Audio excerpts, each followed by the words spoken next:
Gente, estamos começando mais um episódio aí. Você que pode, curta, comenta, compartilha. Vai lá no nosso Instagram, Entre Irmãos Podcast 22, beleza? Isso aí. Hoje a gente tem um convidado que está sendo repetido. Exatamente. Gostaram? Então voltou. Gostou, tem que voltar. Vocês que mandam aqui. E ele está aqui conosco pela segunda vez em pouco tempo, né? Diego Oliveira. Diegão, seja bem-vindo mais uma vez ao Entre Irmãos Podcast.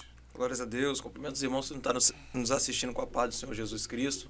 Para mim é uma honra estar retornando aqui a este local, a este podcast, estar contribuindo e somando para a propagação do reino de Deus. Amém? Glória. Show, ontem eu tava com o Diegão, a gente tava lá, esqueci o nome do bairro lá, Primavera. Bairro Primavera. Tava lá, Viana? dando os braços. Aí em Primavera, lá na igreja, que ele fazia parte, ou faz, sei lá.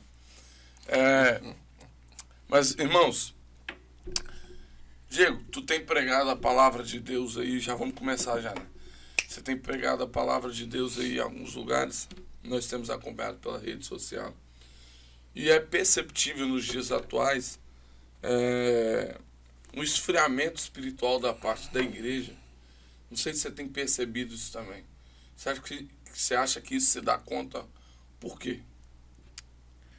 Então, irmão, esse esfriamento espiritual, eu creio que tem acontecido devido à igreja não ter aquele compromisso como nos tempos da igreja primitiva ou nos tempos passados, né? Que compromisso? Antes a igreja orava mais, a igreja buscava mais, a igreja jejuava mais.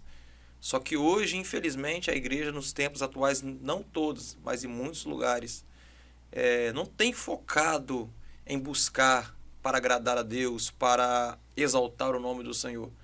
A igreja, infelizmente, tem colocado o homem no centro do culto. E eu creio que por este motivo tem provocado e tem surtido esse esfriamento espiritual no meio da igreja. Porque eu vejo com meus próprios olhos, Deus tem me levado em alguns lugares e eu vejo que nos tempos atuais, em muitas igrejas, o homem é o centro do culto.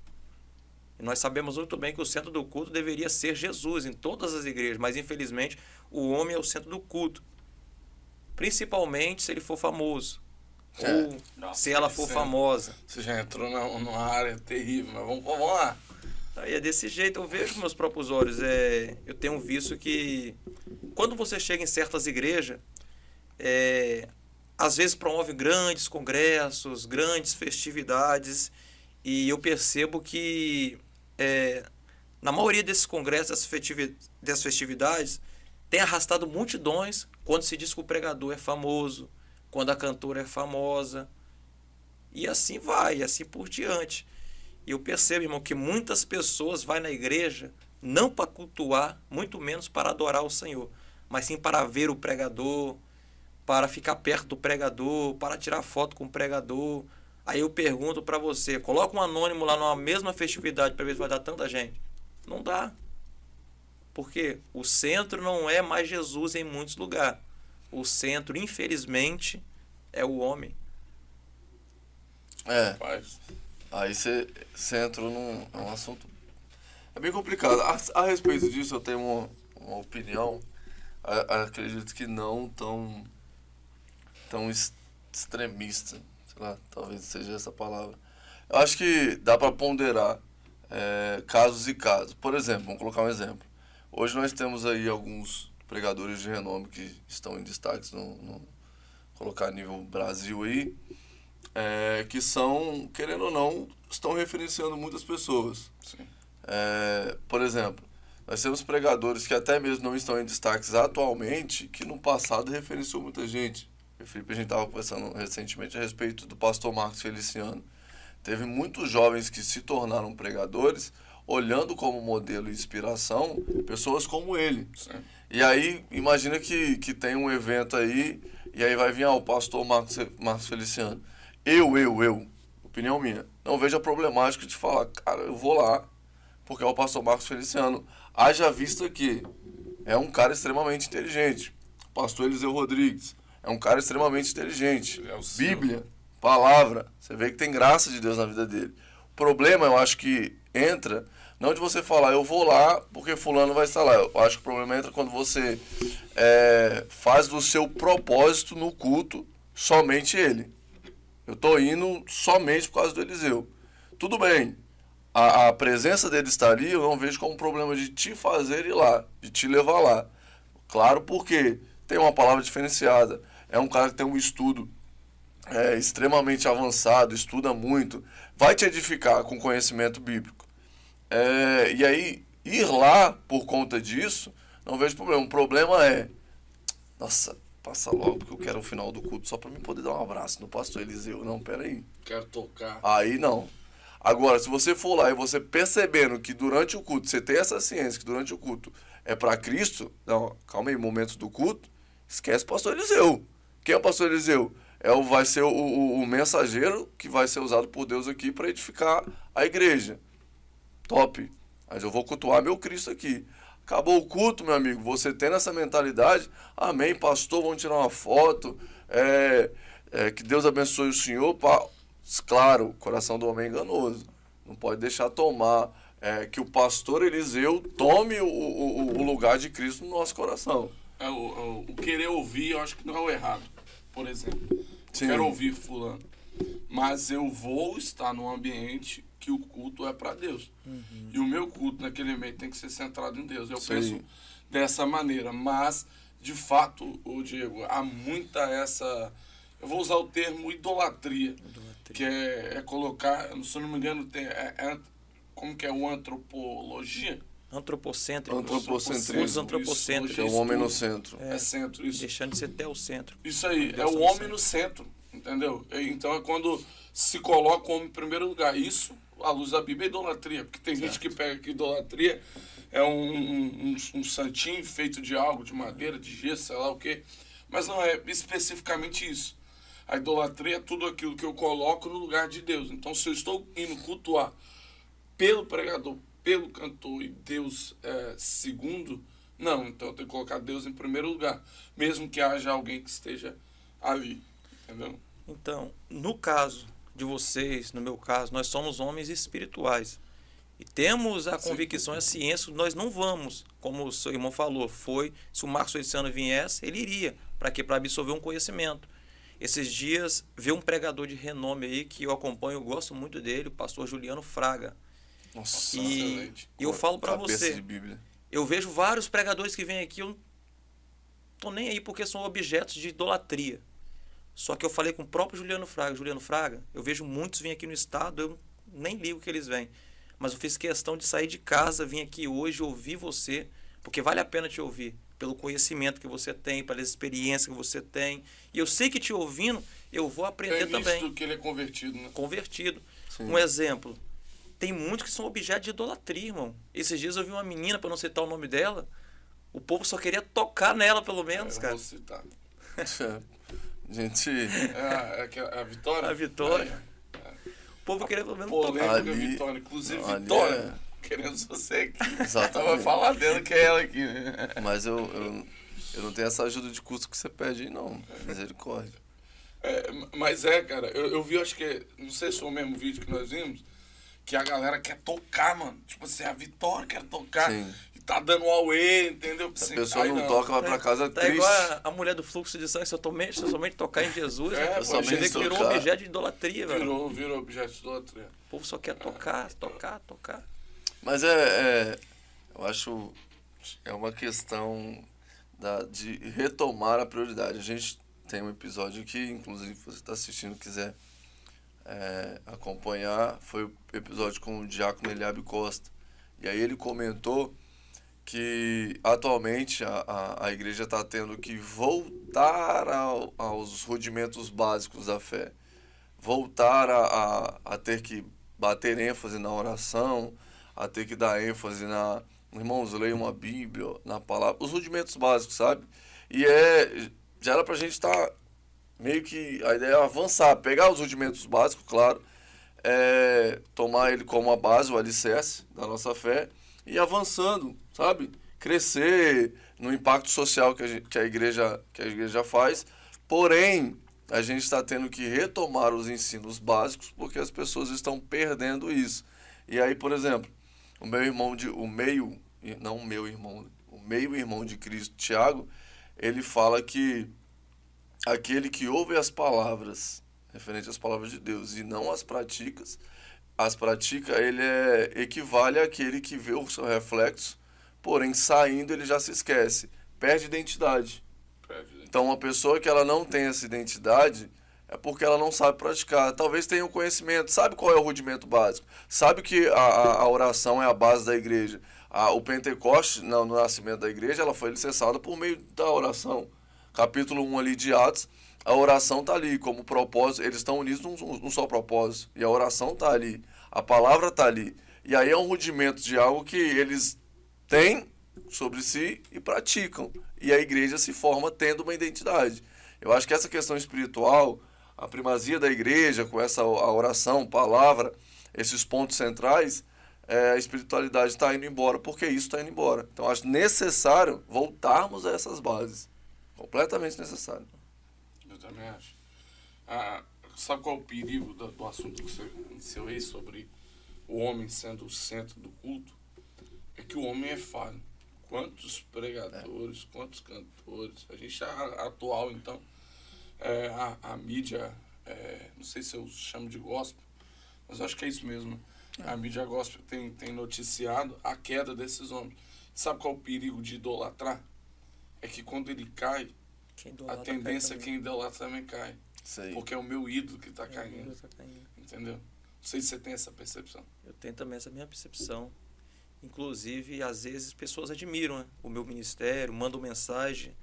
E eu falo com os irmãos, às vezes, que mandam mensagem: Varão, você é para mim inspiração. É você que eu me inspiro. Eu falei: Varão, se inspira no Espírito Santo. Eu sou um homem falho, sujeito a limitações, sujeito a queda. E se você se inspirar em mim, e se acontece de eu cair, você também pode cair. Agora, se você se inspirar no Espírito Santo, ele nunca vai cair e você também nunca vai cair junto com ele. Sim. Porque o homem é falho, irmão. O homem Sim. cai, o homem peca. Quantos grandes homens de Deus que nós vemos na Bíblia que caíram? Um exemplo, Davi, o homem segundo o coração de Deus, pecou. São homens. Sim. Adão, deixa eu entrar nisso daqui. Adão, quando Deus forma Adão, lá em Gênesis capítulo 1, verso 26, além de ele ser formado por Deus, Deus dotou ele de conhecimento e sabedoria, a ponto de ele ter capacidade de nomear todas as coisas da terra sem nunca ter visto, vendo pela primeira vez. Imagina que sabedoria. O homem era super dotado, irmão. Aparece algo que ele nunca viu, ele tem um nome para aquilo. Olha a imensidão de conhecimento e sabedoria que Deus colocou nele. Só que existia um porém. Deus deu todo esse conhecimento, essa riqueza para Adão. Só que lá em Gênesis 2:9, a Bíblia diz que Deus colocou no centro de um jardim, num espaço geográfico chamado Éden, duas árvores, a da vida, que ele comia esse fruto, todos os irmãos conhecem, ele viveria eternamente, e a do conhecimento do bem e do mal. Só que em Gênesis 2:15, Deus fala para Adão: Adão, de toda a árvore do jardim tu pode comer, menos a árvore do conhecimento do bem e do mal. Aí aqui para nós sabemos que Deus é um Deus presciente, sabe do que vai acontecer no futuro. Você acha que ele não saberia que Adão iria tocar no fruto? Claro que ele saberia. Só que aqui que fica um aprendizado para nós. O homem, ele está mais interessado no poder do que na vida. Só que aqui que eu digo algo para você. A desobediência de Adão culminou com a queda dele, trazendo para nós como herança a morte. Mas a obediência de Jesus culminou com a vitória dele, trazendo para nós a vida eterna. Adão só precisava obedecer e não comer o fruto. Jesus falou lá em Marcos capítulo 14, verso 36, se possível, afasta de mim este cálice, mas contudo não seja feita a minha vontade, mas sim a sua. Vemos a obediência. Jesus estava sujeito também a cair como nós, que ele veio como ser humano. Só que a obediência dele foi o que trouxe para nós o que nós temos hoje como herança, direito de salvação e vida eterna. Romanos fala muito isso, né? Romanos 5 ali, onde abundou o pecado, superabundou a graça, mas o contexto ali é do primeiro anterior, primeiro e segundo Adão. Então o primeiro Adão trouxe essa herança do pecado, o salário do pecado é a morte, mas o segundo Adão ele trouxe a a redenção da humanidade, entendeu? Isso é maravilhoso. Paulo, ele fala aos Filipenses, né, que ele tendo sido achado em forma de servo, foi obediente até a morte de cruz. É a questão da obediência. Mas aí, é claro, Cristo no centro, sabe? É aquele que veio, foi obediente, não pecou. Quer um modelo? Tem um modelo. Até o próprio apóstolo Paulo, claro que a condição espiritual de Paulo era uma condição absurda. E aí, quando ele fala sua primeira carta aos Coríntios, capítulo 11, versículo 1, ele fala: sejam meus imitadores, porém ele referencia. Não é me segue, ele fala: sejam meus imitadores como eu sou de Cristo. Então, tem um padrão. Me imitem até o ponto que eu imito a Cristo. Se eu desviar desse ponto, que é a imitação de Cristo, vocês não precisam me imitar, não. Mas sejam meus imitadores, como eu imito a Cristo. Saiu disso aí, vocês não precisam me imitar. É o ponto, é o padrão, né? Isso mostra, você usou a expressão aí do pastor Juliano Fraga, que a gente pode olhar para alguém e falar assim: poxa, essas características eu admiro. Não no sentido de idolatrar, mas de ver que esse homem é um homem de Deus. Às vezes o testemunho fala muito, né? Sim. A forma de falar, a forma de agir. Então esse testemunho, acho que dá pra gente pegar. Agora, não adianta também bajular: é meu ídolo, meu ídolo não, quem não vai? O cristão não vai usar isso, né? Mas de outra maneira vai chegar a isso. Não vai usar com a boca, mas com o coração... O coração vai. Mas fulano é o melhor pregador, é o melhor cantor, é o melhor isso. E culmina com que a queda dele também faça aquilo que a gente acabou de falar. Outros caírem, entendeu? E eu tava parando para pensar, o diabo ele usa as mesmas estratégias.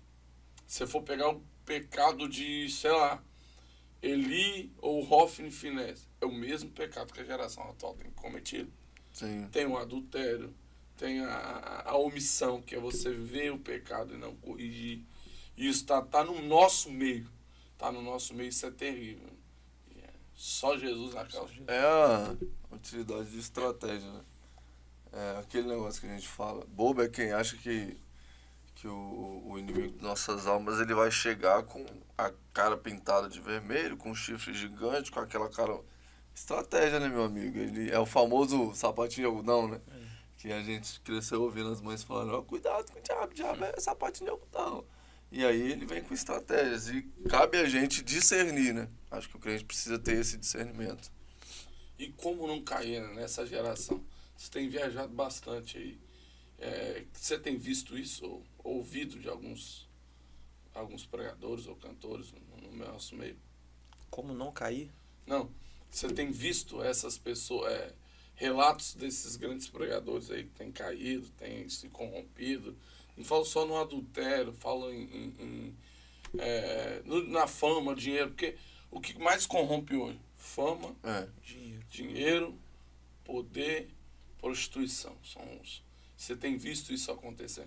Eu tenho visto muitos, irmão. Muitos homens, né, têm se perdido, né, neste caminho, né? Têm entrado pelo caminho de Balaão, que tem deixado o preço da recompensa subir a cabeça, né? E eu vejo com meus próprios olhos, infelizmente é triste, muitos grandes homens têm se perdido nessa de fama, nessa de dinheiro. E eu lembro que certa feita eu andando com um pregador, não vou citar o nome dele, ele é muito famoso, e ele me influenciava e me ensinava que para mim sair do meu estado eu tenho que dar um valor estipulado X, porque se eu não falar isso eu vou chegar no local e eu vou comer, o pessoal vai me dar uma coxinha, R$20, eu vou embora. Ou seja, ele estava querendo me ensinar a corrupção, porque eu tenho que pedir, eu tenho que, portanto, mas eu digo para você, o irmão ajudar com uma ajuda de custo que te ajuda é uma coisa, mas agora você exorbitar um valor já é outra coisa. E eu digo aqui para nós, irmãos, tem tantos desses camaradas que estão aí no altares, eu conheço vários de nomes, que está corrompido. Eu conheço fulano, que está no adultério, mas está pregando, está na fornicação, mas está cantando. Não vou citar o nome deles aqui para não dar polêmica, mas eu tenho informação quente de pessoas que infelizmente se perderam no caminho da fama, no caminho do dinheiro. E eu digo algo, irmãos, é algo muito perigoso. É o que eu falei no início sobre Adão, você tem que só que obedecer, irmãos. Só que o homem está mais interessado no poder do que na vida. E a vida você obtém obedecendo. O poder você obtém se corrompendo. Vai se corromper daqui para ali. Verdade. Mas para obedecer é algo totalmente diferente. Totalmente diferente. Sim. É bem complicado, né? Acho que essa questão é o que Paulo disse. Eu gosto de tomar a organização como Paulo é tido como aquele que recebe as instruções para organizar as questões da igreja. Paulo fala que o obreiro ele é digno do seu salário. Aquele obreiro, no sentido aquele que faz a obra, ele é digno de receber algo. Mas o próprio Paulo, porque é muito usado essa base, não, o obreiro é digno do seu salário e tudo mais. E aí ele quer estipular valores para poder exercer o ministério e tudo mais. Não, por X eu nem vou, por tanto eu nem vou, por isso eu nem vou. E aí beleza, mas o próprio Paulo também fala para não ser um peso para a igreja. Ele mesmo se coloca como exemplo disso. Que, olha, eu sou digno de receber isso porque eu tenho trabalhado e tudo mais, porém, estou trabalhando para que não possa ser um peso para vós. Então, o próprio Paulo, na sua condição, ele sabe, olha, direito eu tenho de que os irmãos custiem a minha estadia, a minha vida e tudo mais, porém, eu não quero ser um peso para os irmãos, então aí eu busco trabalhar para que possa me sustentar de alguma forma. Então, mesmo estando ali vivendo para a obra, ele procura um trabalho para não ter que ser tão pesado para a igreja. Então, é alguém que está colocando a igreja como prioridade antes de si mesmo. O que está acontecendo, eu acredito muito na nossa atualidade, é que está sendo o inverso. Eu me coloco como prioridade e aí a problemática da igreja se vira depois. Entende? E aí é complicado, né? É utilizado muita expressão, viver da obra, de fato. Eu vou usar até você como exemplo. Você vive da obra, no sentido de o que sustenta o teu lar é o teu ministério hoje, certo? A expressão que eu uso, não vivo da obra, eu vivo para a obra. Para a obra, pra perfeito. Vamos lá, é o que sustenta o teu lar. É o que sustenta o meu O lar. que sustenta o seu lar. Você tem um custo para sair da tua casa. Você tem um custo Claro. para viajar. Perfeito. Você tem um custo para ir para um aeroporto. Você tem um custo para, sei lá, fazer uma viagem de 4, 5 horas aqui dentro do nosso estado. Tem essa logística. Então, o que a pessoa tem que... A pessoa que vai convidar, ela tem que ter um time de... Eu estou tirando um pai de família de dentro do lado dele. Às vezes não dá para trazer a esposa nem o filho. Se desse, o custo seria até maior. Estou tirando ele de lá. Esse homem precisa dormir, ele precisa se alimentar, ele precisa retornar para o seu lar. Então, eu tenho que fazer como igreja é dignificar aquele que eu estou chamando. E se eu estou chamando você, é por um motivo.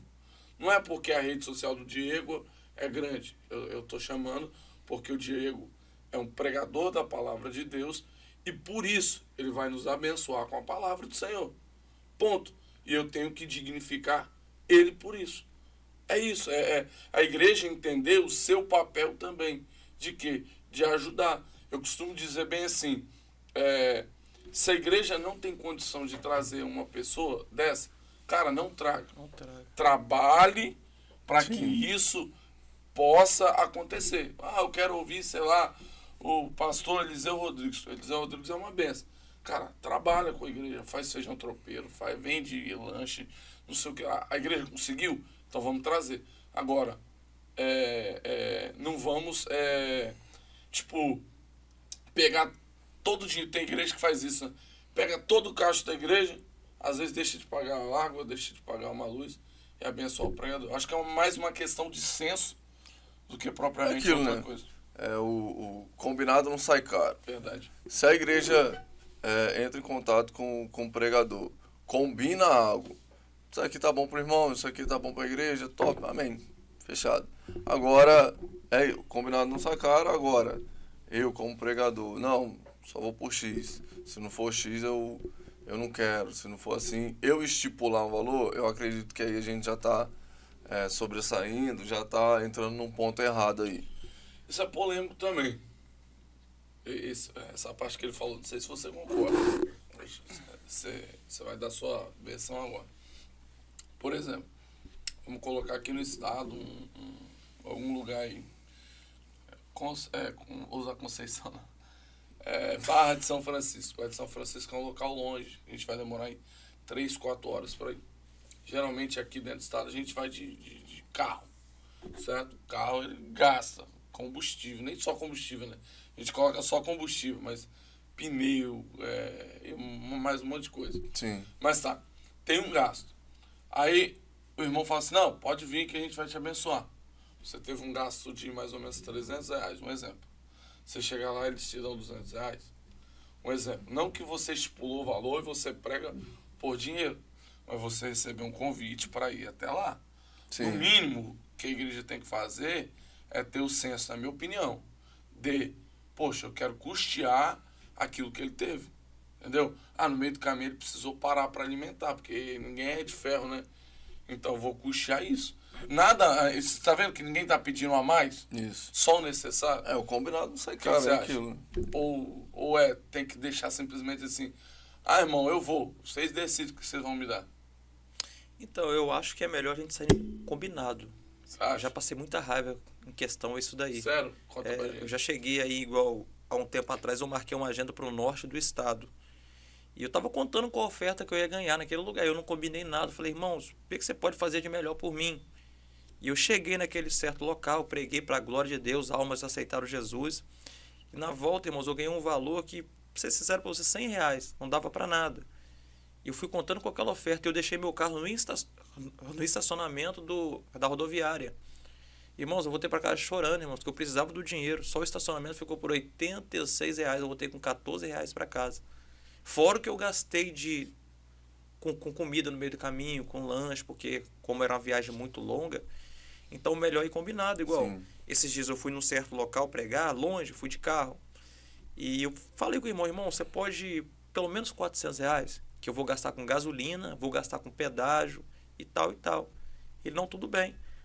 Ele me abençoou com R$400, deu para me pagar os custos que eu gastei no meio do caminho, deu para me tirar uma oferta para mim. Aí teve um irmão que de lá falou, varão, se você tivesse pedido R$700, ele te daria. Eu falei, não, irmãos, eu não vou pedir a mais do que eu vou gastar.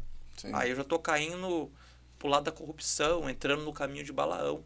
Então, eu concordo que você tem que sair combinado e com preço justo. Um valor justo, que vai te ajudar, que vai suprir suas necessidades, que vai pagar alimentação, combustível do carro, que vai precisar no meio do caminho, mas não exorbitar. Sim. Eu acho que aí entra bem o ponto que o Felipe falou. A igreja tem que entender a condição dela. A igreja tem que entender. Por exemplo, a gente vê igrejas que têm estrutura enorme, que conseguem alcançar um fundo aí monetário ótimo, mensal e tudo mais. Essa igreja pode especular em seus cultos trazer pregadores de outros estados de renome que são uma bênção e tudo mais. Show! Agora, por exemplo, você tem uma igreja que a sua condição é um tanto mais precária. Eu vou fazer uma ação aqui pra gente levantar aí R$5.000 para trazer fulano de tal. E aí, às vezes, R$5.000 é o faturamento que a igreja tem em 2 meses no seu padrão normal. Peraí. Porque a igreja vê a sua condição, chama um outro pregador, tem palavra, tem Bíblia, não precisa necessariamente você extrapolar. Não, mas eu quero um mega evento. Calma, vê sua condição. Se Deus der futuramente uma condição da igreja ter uma estrutura maior, chamem eles. Não estou dizendo que é errado chamar eles, sabe? Estou dizendo que a igreja precisa ver a sua estrutura, Sim. ver a sua condição. Por exemplo, imagina aí que às vezes eu me aperto todinho para... eu estava falando aqui antes da gente começar a gravar. Eu me aperto todinho como estrutura de igreja para às vezes trazer uma pessoa de renome, um cantor, um pregador que seja. E às vezes eu poderia utilizar esse recurso em uma ação social que poderia ter um impacto na minha sociedade, que a minha igreja está inserida muito maior, ganhar muito mais almas, do que trazendo um cantor, um pregador e a igreja se afundar na dívida sem ter resultado. Não estou dizendo que a pessoa não geraria resultado. Claro que poderia gerar. Mas tudo vai da igreja entender o seu ponto. Entende seu lugar, entende sua estrutura, entende sua condição. Perfeito. Talvez o foco também não é almas, né? Não é. É uma grande necessidade isso da... Às vezes o foco é trazer as pessoas, falar, nossa, naquela igreja já foi fulano de tal. Você já viu igrejas, não sei se você já percebeu algumas igrejas que passa uma gama de pregadores conhecidos e essas pessoas atraem pessoas de outras igrejas. De outras igrejas. As pessoas querem ir pra lá, não, eu quero reunir lá, porque lá é top. É porque Mas só por que vai. que é top? Lá só vai. Só vai, vamos, sei lá, vamos usar os irmãos, mas com todo respeito a Juliano, vai Eliseu, vai fulano de tal, vai Jonathan. Só os caras que é conhecido. Eu conheço um irmão lá do meu bairro, que ele saiu da igreja dele para reunir em outra igreja, porque lá vai pessoas de renome. É. Ele saiu da igreja, uma igreja doutrinada, uma igreja que preza pelas doutrinas bíblicas, para reunir numa igreja liberal, uma igreja que tu pode fazer até tatuagem por causa do nome da igreja, que vai fulano, vai circlano, vai betano, porque tem nome. Aí eu pergunto para você, será que ele está nessa igreja por causa de Jesus ou por causa dos homens? Com certeza está lá por causa Tem que dos fazer uma homens. pergunta a ele. Jesus ia na outra igreja que você estava? É isso aí. Às vezes, tem igrejas aí que vai fulano, vai ciclano, vai bertano, mas Jesus nunca foi lá. Eu gosto, Jesus nunca foi. eu gosto do que o pastor Nerio da Senhora, ele fala na mensagem dele. Ele fala que, na verdade ele conta, né, que uma irmã chegou para ele, não, minha igreja é assim, minha igreja é assado, não sei o que e tal. Aí fala, irmã, na sua igreja tem oração? Fala, não, pastor, lá a gente não ora não, a gente tem, já chega na igreja e tem louvor, aí 1 hora de louvor e alguém dá 10 minutinhos de palavra, e aí a gente vai para casa, e é sempre assim, é uma bênção e tudo mais. Aí falou, então você não participa de uma igreja. Não, como assim, pastor? Não, porque Jesus disse, a minha casa será chamada casa de oração. Então se não tem, não é uma igreja. Não é igreja. Então pronto. E aí ele já corta nisso aí, né? As raízes, vê os fundamentos, retornando à mesma ideia. As bases. Se não tem as primeiras bases, os rudimentos primários, tá perdendo a identidade. Por este motivo,